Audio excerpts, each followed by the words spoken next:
streets, and we've done, and you don't see those. And there was the little old shops, and they get a chance to see that, and have been part of that. I always count myself lucky because you could actually feel it. When you, what was a funeral like at home? Well, there's great respect for the dead. There's once a person dies, total respect falls, no matter what he was or who he was. People like could say he was no god, but when he died, he was a wonderful person. God love him. He was, sainthood immediately. But yeah, there's a great respect, you see, with the dead in Ireland, and it is, the corpse is there. They're not left alone. From the wake start, when the dead man dies, the candles are put on, the blessed candles. He's there. Somebody's going to be there all the time until he's put in that coffin and carried out. And it's the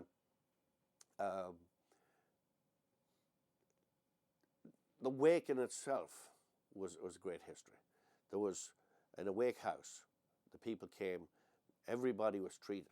Everybody was sit down and got tea and got something to eat, and a shot of whiskey, at least one shot of whiskey, and there'd be other drink, maybe a barrel. One time there was cigarettes and tobacco were given out because the idea was that the better you were waked, the more that was your status and your stature in the area, in the parish, in the community. The better the wake, the better people thought about you. A good wake meant that you were well thought of. And people, now if it wasn't a good wake, if you wasn't that well thought of, the wake wasn't that great, didn't spend that much money on you. But there's great history of that, the Irish wake. And it's part of the tradition of Ireland, because you got two types of Irish. You have the Irish wake and the American wake. The Irish wake, you're gone hopefully to heaven. And the American wake, you're going to heading for New York. Next stop New York. But nobody was ever going to see you again. That was the difference. You were gone. It was the same as if you were dead. It may hear from you, may get a letter from you, but the chances of the father and mother ever seeing you again was zilch. And that's why, and even when people died, they were dying, they went to, old people died and they were going to heaven. The Irish wake came from, they sent you off in a good style. You stood out in the area, you sent you off in a good style because the thought behind it was that you were going to a better place. In the famine, in the poor areas of Ireland, life was tough. Life was hard.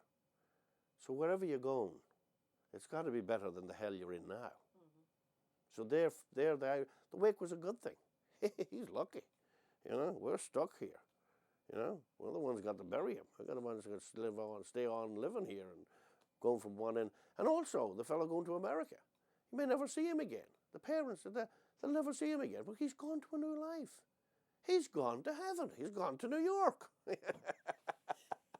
It's exactly. It's like, the guy come home that was able to make it home one time. And he was a droll character. He didn't, probably didn't spend his money on anything, just held it, and did come back to Ireland, and they're all standing around the chapel and the church, after Mass and something, asking him, and when he said, one of your Paddy, he says, where do you live? He says, I live in New York City. And the guy said, well, what part of New York City? He says, just as you go in. So it was small at the time, He didn't, just as you go in. But, so that's what, when you look at all of the things, there's always a story or history behind it. And that's what intrigued me, even whether it's Ireland or whatever I'm talking about. When you talk about things people do, traditions, there's a story behind it. There's a reason. Everything has a reason to it, and there's a story. When you dig deep enough, you'll find the story. They were buried. They were waked from home. Waked in the house, and that's pretty much the same today. They're waked in the house. They were brought to the chapel. the night before they're done, they do it now. Sometimes it used to be that morning. And I know there's a story that that you probably die for me to tell you. And this goes back to another area, this particular story I was telling you about. It goes back to another era in Ireland called matchmaking. Now, that was before my time, even though I did see a match made in Ireland.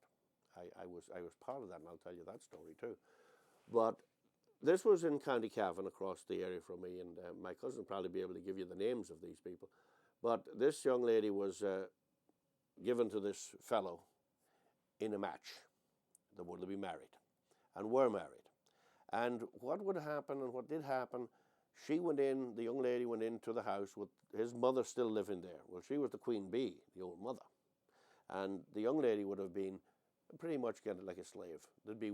She'd be working and waiting on him and this and that. She had to work her tail off, maybe not getting that well fed, and having a baby on the way, because that was part of the deal too, you know. Keep the more kids they had, the more workers. That was basically what it was. Another 10 years down the road in the farm, those kids would be working. Or going to America and sending some money home. Hey. So, anyway, this lady, she died about 2 years into the deal. She was bad health and everything. And there was a wake at the house, the regular wake. And the coffin, she was putting the coffin at the house and they were carrying it out. And her people wanted her to be buried with them, because the family didn't think she was treated well by the new family.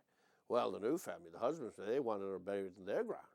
So the two of them are out there arguing over, and they're carrying the coffin, and they're pulling the coffin, came apart, and the body went flying out and down the meadow, you know, and of course that put the end to the argument. But that those type of things happened. I went to there was a fellow, and I'm thinking about 1960, around 1960 it could have been, 60, 61. And this fellow was Peter, his name was Peter John Dan, Peter McCaffrey. He was about 70, a cattle dealer, and he was about 4'1", and every coat he ever wore was down to his heels. You know what I mean? This little guy. And a match was made for him to marry this lady, and he didn't need to get married. He could have lived out life very happily. And she was approximately 30-something. Now he was 4'1", 70. She was 30-something, about 6'2", you know, and not the brightest, the sharpest knife in the drawer, like the fellas say. But the match was made anyway, and we went in straw to the wedding.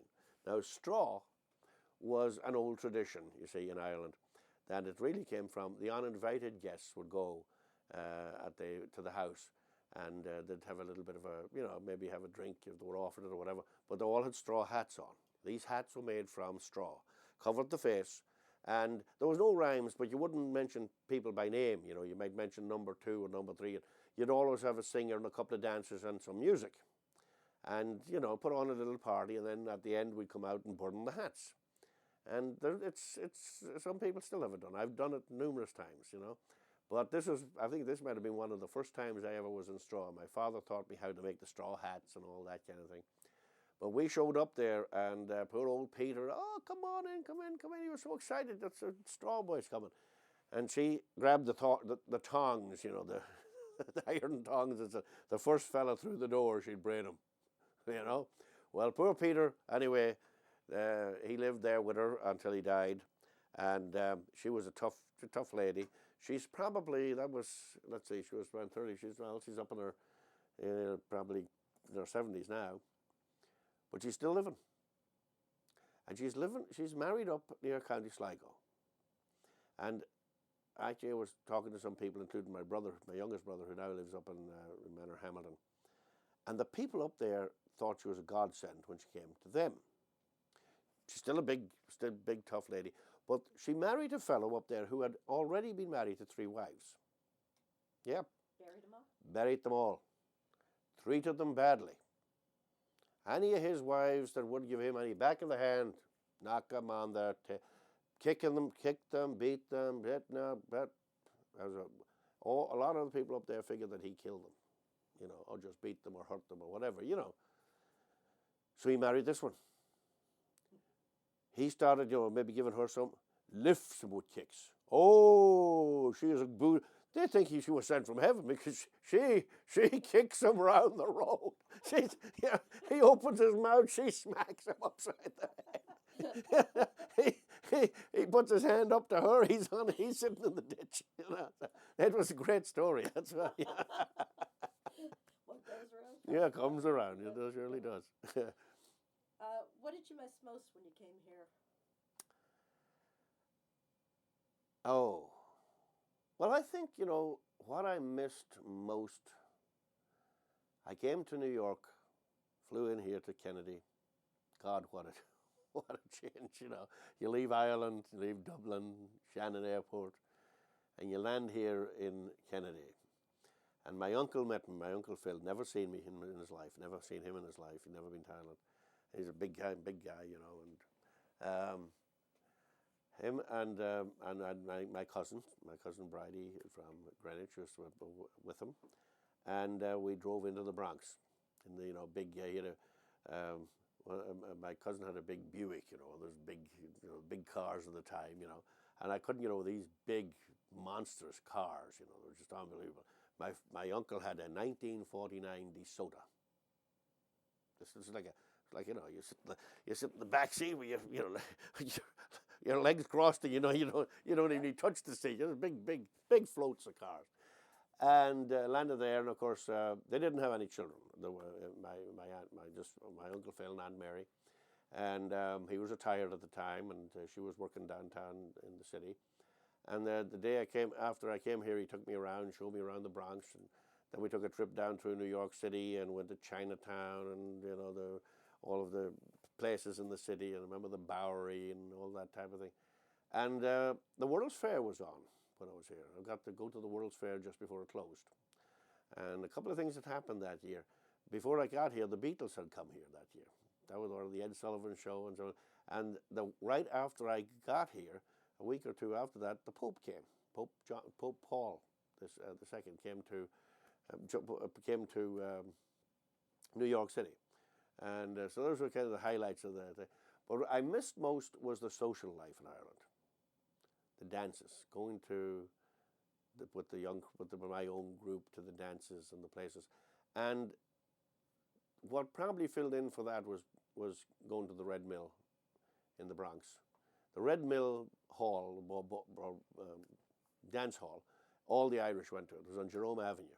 Everybody went. If you didn't go to the Red Mill on a Saturday night, you're missing out. And basically, it was the closest thing to Ireland. The dances you had back home, and the things that made me homesick was that the family, of course, surely too. But I wrote back. I remember coming the first night I was in America, and my uncle said, "Write a letter." There was no way of picking up a phone. There was no phones at home anyway. I wouldn't have a phone for years later, and. Now they can't even live without a phone to go around the corner. Every kid's got a cell phone in his hand, God forbid, and how the hell we lived without them, But I remember going out and I wrote a letter, and my uncle says, go down, he says, the mailbox is on a pole down there, it's on the corner of East Tremont Avenue, it's on the pole. He says, there's a little lid, you pull it down, and he says, it's a red kind of a thing, So I went down and I'm looking, what the hell is the red? I'm looking for and there's a red thing. I see the red thing up there. Oh, that must be it. And there's a hand. It's a firebox, right? So I figure you pull the thing down, and just as I see the mailbox. I say, you gotta be kidding me! This thing was ringing like crazy. I threw the letter in and I run like hell. So next thing I can hear the woo, the fire coming up. And, oh my God! I better not say anything about this. But yeah, that was my first mistake. Well, being in New York and looking at the sky has to be completely different than looking at a sky in Ireland. Absolutely, it is. Just the skyline. I think the thing about being in New York was the noise. God Almighty, I remember sitting there sleeping in the front room in my uncle's house, and you'd hear a police car go, geez, I'd jump right out of bed, what in God, I could hear him at any hour, because my uncle would never even hear the. And the other thing was that you talk about the skies at night. We'd be sitting in the living room in the Bronx, right there They were off East Tremont Avenue and Revere Avenue, 449 Revere Avenue in the Bronx, and a plane would take off from LaGuardia.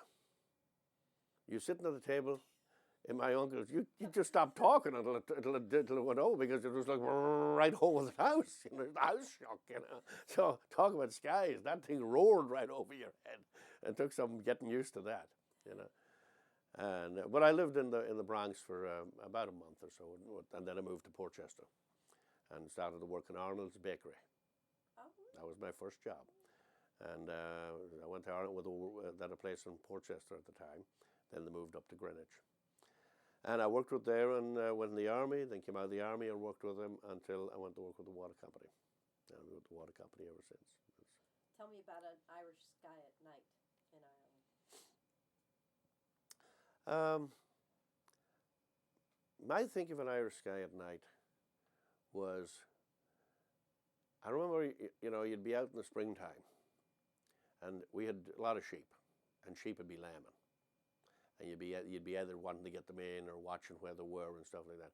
And it used to just be, it'd be evening time, the sun's gone down, you're looking, you're hearing and I used to just love, we used to call them the Northern Lights. Mm-hmm. And it was just like those lights in the sky, there's big streaks of light, and I was just amazed, it was so peaceful. You just stand there and look at them and say, God, there's no place in the world like this. It was just amazing.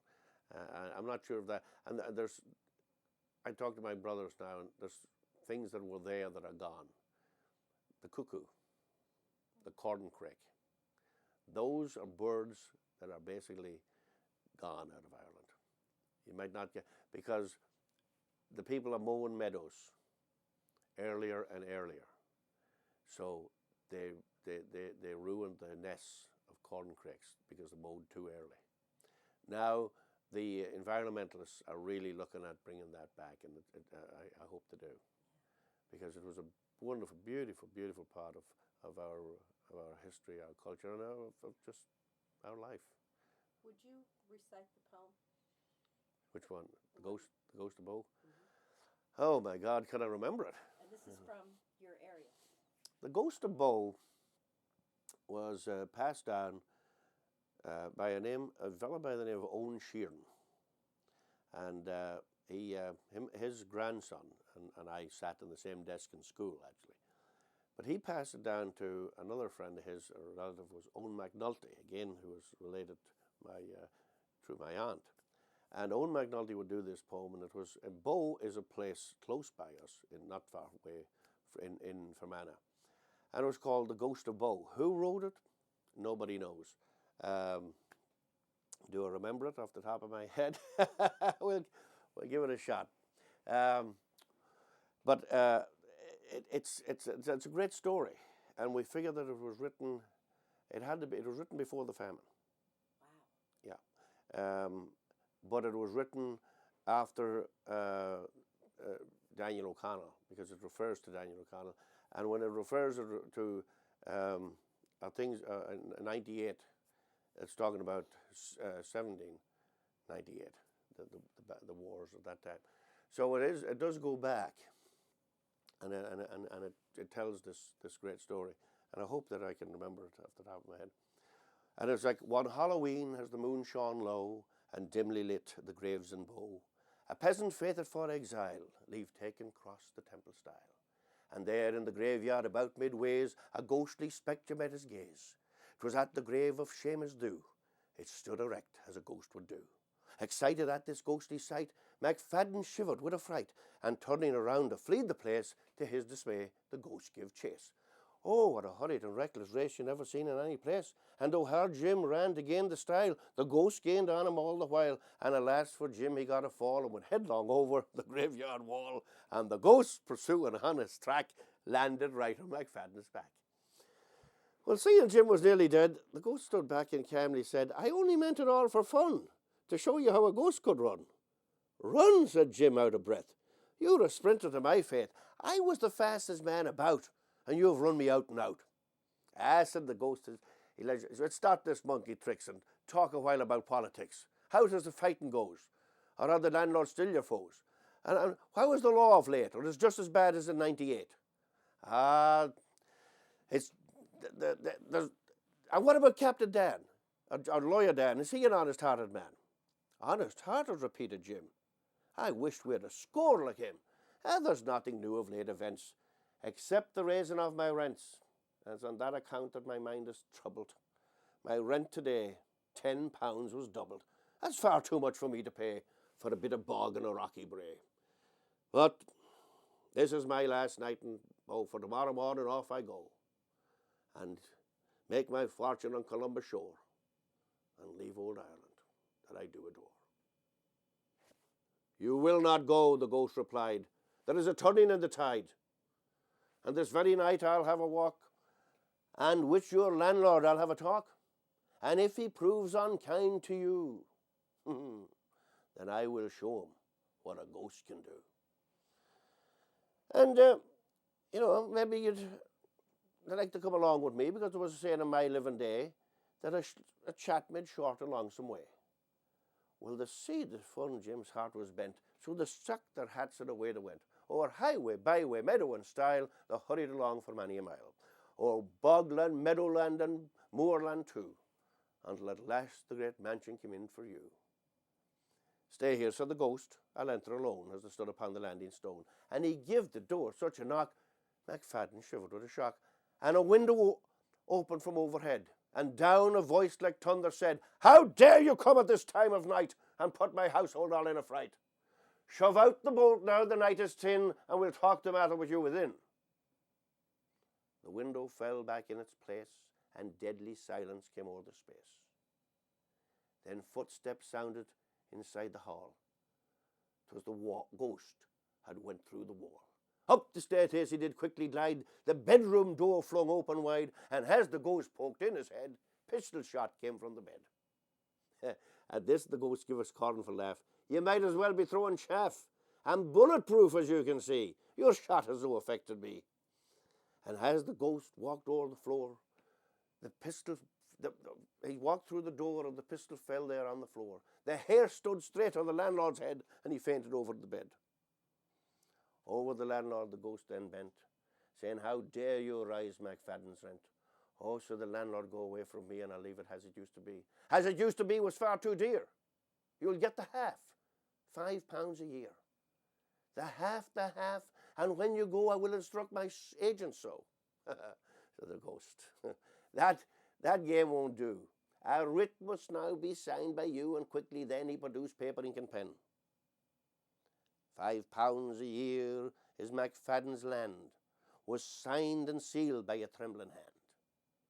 The ghost then seized that document, and down the staircase quickly went, and outside finding Jim, he handed the writ to him. But instead of happiness, there was a load of sorrow at McFadden's heart, because he feared that from him this ghost would part. Then there came a sound both loud and clear, and it rang the world for far and near. Hark, said the ghost, do you hear that crow? Goodbye, McFadden, because I must go. And that's the story. And I almost missed it there a couple of times. Yeah, it's a great poem. Yeah. Great piece of history of that. Yeah. And did you learn that real easily? I mean, did you really? Oh well, I heard it so many times. Yeah. I learned it from hearing it, because Owen would be anything going on. Oh, Owen, give us the ghost a bow, and he gives the ghost, or he gives some other, Did you have great. storytellers in your family? My father was a great storyteller.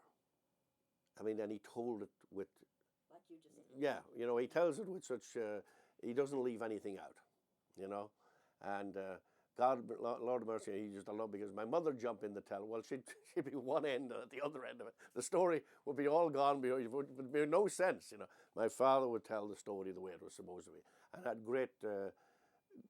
great interest in the history of the area, and of and of the country too. But a great history of the area, and that's what I love about it. And I've often said that one day I'll sit down and write a book about where I came from and put the stories in it. But you should. You Well, you Someday. have a friend that did that, don't you? A fellow that went to school with me, John McGovern, he wrote a book last year called "We Live with a Mountain," and that he was talking about the Culky Mountain, and he wrote a lot of this, but he didn't put in all of this old stories, which I think was he wrote about his life and the people, more individuals, which was really nice and really good, and lots of, but he didn't capture those old stories that die with the old folk. Right. And I wish I had the opportunity. I wish I had a tape recorder back when some of the old guys. We used to work as kids. My brothers and I would. Two gentlemen, Mick and James Carson, and they were older gentlemen, a big family, but they never had a television in their house, never. I don't know if they've ever seen a television. Probably seen in the pub or something like that. But they had the radio was there. They'd listen to the news and they'd listen to the Irish music on it. But in the windowsill and on the dresser, there were books this thick of poetry. Mm-hmm. They would read and recite it. Oh, I loved it. And there used to be, we'd be working with them in the fields. And James, the Angelus bell would go, at the church. And the James would take the cap off, to say the Angelus. And before he'd say the Angelus, he'd always say, "The Angelus bell o' the Liffey swell rings out in the foggy dew." And I always thought, well, is that part of the prayer? Which, of course, it's the beginning of a rebel song, actually. But they had a love for not only Irish poetry, but all kinds of poetry. And there's just some of the old old poems and those books. I hope somebody kept them because they were there, and we get to peek into. Everyone said, "Leave those books alone, don't mess with them." And and there were, again, people that never went to college had great stories and a great knowledge of history and could recite great poetry. These were they would have been taken as just old farmers. Yeah. Tell us a little bit about what the Angelus is. The significance of the Angelus in Oh, the Angelus. Yeah, well, the Angelus it's a prayer that is said 3 times a day. The bell would ring at 6 in the morning, noontime, and 6 in the evening, and it was really the getting up, the dinner hour, and then the end of the day.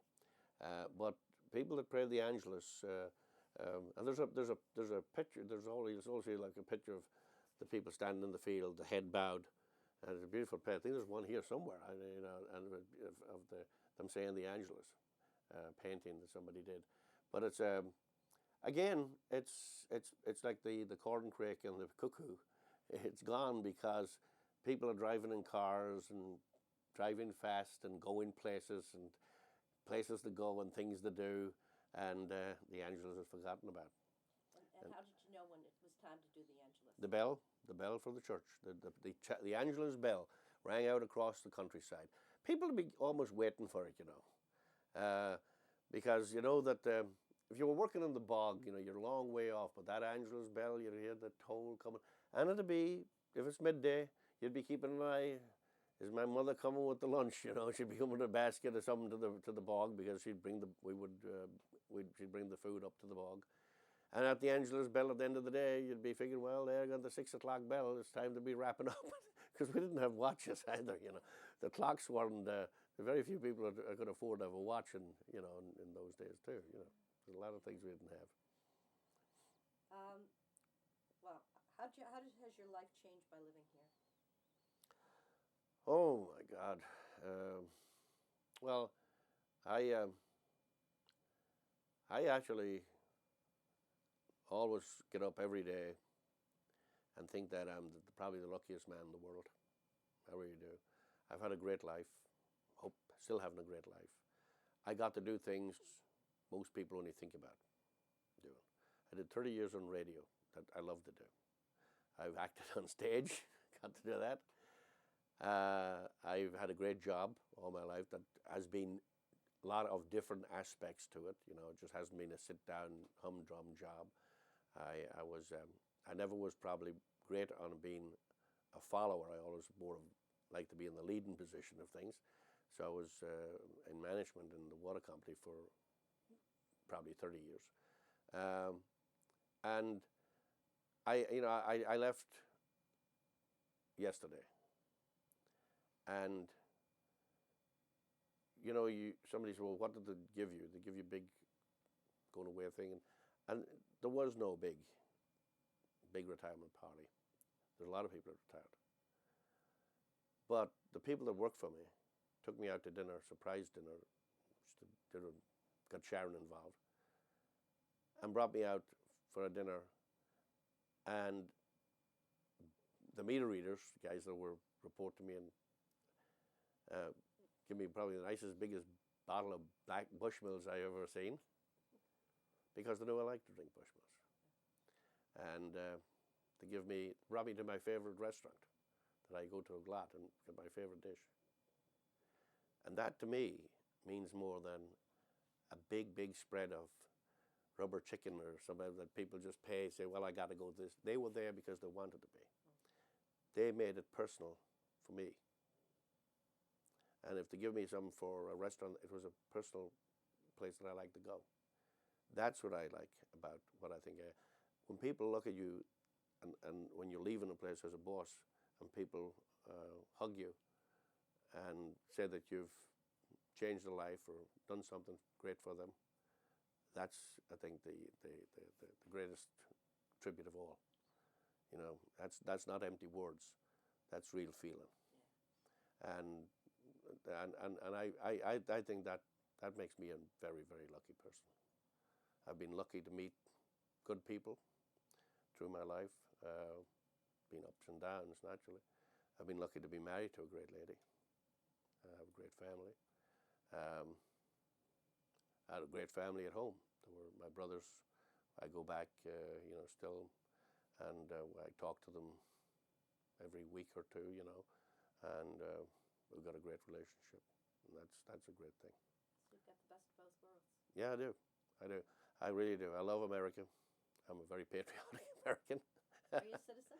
Oh God, yeah. Oh God, yeah. I've been a citizen. I was a citizen before I was married. Oh yeah. Yeah, I was made a citizen over here in Bridgeport. I think it was 1970. You had to be 5 years here, and 5 years I had the papers in. Yeah, I'm a citizen. Very proud to be a citizen. Vote, because I know what it is not to be able to vote, and I am. I know if I'll ever get into politics, I'm not sure if I'll make a politician, but I do look at some of the things that's going on. I'm very involved with that kind of thing. Yeah, I love here. I don't ever see living anywhere else, to be quite honest with you. Well, I've asked you lots of questions. You gave me wonderful answers. Is there anything I didn't cover that you would really like to say before we conclude? Peg, we could sit here all day and come up with stories. I know there's ones I thought of we could talk about we've missed, and we will probably sit here and actually it's early in the day, but if it was late and I had a little Bushmill sitting over here, it would have oiled the wheels of the conversation. But I'm sure we could do a phase 2 if we ever have to. Yes. Talking about Ireland. And it can make you think back on your days, and I love to go back there. I get a little sad today because it's changed so much, but that's because you reminisce back to when you were a kid. It's great that's what it's doing because the economy is good. My brothers are living over there in a great style of life, and why shouldn't they? So that's why I think it's wonderful that they have that. But we all hate to see the past disappear. And it is disappearing and in bits, and it's changing. But that's life. This country, America's changed too. That's for sure. We've changed a lot, even since I came here, and it's for the better. Everything is for the worse when it changes, and I know that, I just left Aquarian, and 70-some people have retired because the company's changing. Now the young people that are there, had asked me, well, are you feeling bad about it? Are you feeling? I had a 36 great years there. I had a wonderful time. I went out and I grabbed the Gusto and I had it and I said, go out and grab a piece of that you. You are part of a new generation that's going to be there. There's a future there. So I always tell people, especially young people, go out there and grab that future. Go out there and grab the Gusto. Nobody's going to come and give it to you. You got to go out there and be part of it and grab it and have a good life. I hope that a lot of people, though, have the kind of memories you have, that you have so much of the old and the new that you're happy about. Is your little thatched cottage still standing? No. There's part of it actually is. The room that I was born in, maybe they're keeping it as a monument. Well, that part of the house still actually was there. I'm not sure if it's there. It was there up to the last time I was home. It might get knocked down because of new buildings going up, because that's really was part of the farm yard. But it did stand for a long time. The house, the new house, the house that was built in the 50s, is there and will be there. It's a strong, well-built house, you know. The thatched cottage part of it was, you know, that had went down. Once the fire went out in those thatched cottages, the fire being the heart fire, the center of the house, the roof didn't stay very long. You know, within a year, it got so damp and they didn't stay long. So you go around the countryside in Ireland, you know, you'll see the old stones, the old foundations of the old houses. Once the fire came out, once the fire died, and there wasn't a fire there every day, they went down. Did your mother cook in the fireplace? Oh yes, yeah. Cooked on the crook over the open fire in the old house. Of course, when she moved into the new house, she had a cooker, and it was all changed, you know. But we didn't have electricity, as a matter of fact, at that point. We had gas light, and wood burning stove or coal burning stove, and we had a gas cooker, you know. When did electricity come to your area? I was gone. Actually, I had left. I remember when I was in the army and I'd saved some money, and when I went home first, I bought a generator. So we had the house wired and had a generator running, and then the electricity came in afterwards. I would say probably the late 60s. You know, I would have there in the 60s, but early 70s. Yeah, probably. Yeah, around 70, 71. So it's you know, and we had the generator. TV was always running. That all ran on generators for a few years. You know, so in that particular area, because it was an area right close to the border of Cavan, and it just was one of the last areas to get electricity. Yeah. Well, I think we're going to have to conclude because we got to get the next person in. Okay.